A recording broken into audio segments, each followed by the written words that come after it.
Bonjour Christian, je voudrais savoir quelle est la force de la parole dans nos rapports aujourd'hui. Alors la parole a une puissance évidente, elle est chargée d'énergie. La parole qu'on se donne à soi-même va induire un comportement, un mode de pensée, va induire une permission, une autorisation que chaque personne se donne à elle-même pour agir.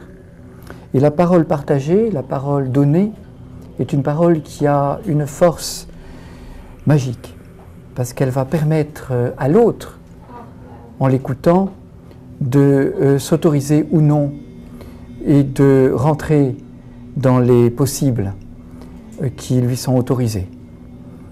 Donc il est important de savoir que cette parole doit être responsable. Nous sommes responsables, mais justement, quel message avez-vous voulu nous transmettre? Que chaque être commence sa vie aujourd'hui et que le départ aujourd'hui est possible s'il le veut bien et s'il lâche tous les poids qui le maintiennent au sol ou qui le font rester en arrière.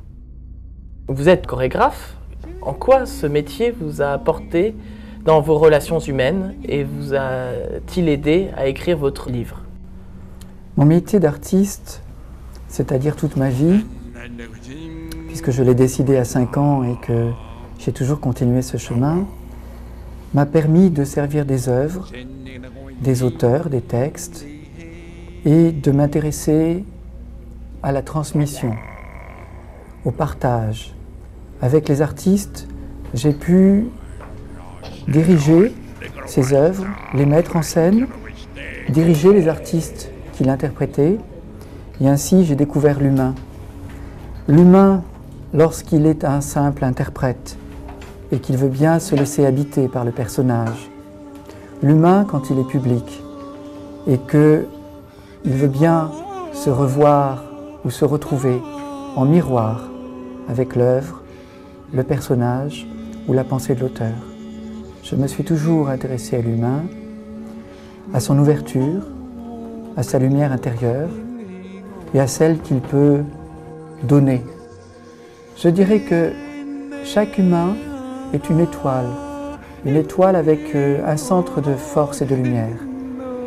Et que cette énergie, cette force, cette lumière circule à travers le corps et donne aux autres étoiles sa propre lumière et que si ces lumières sont échangées, cela fait la lumière.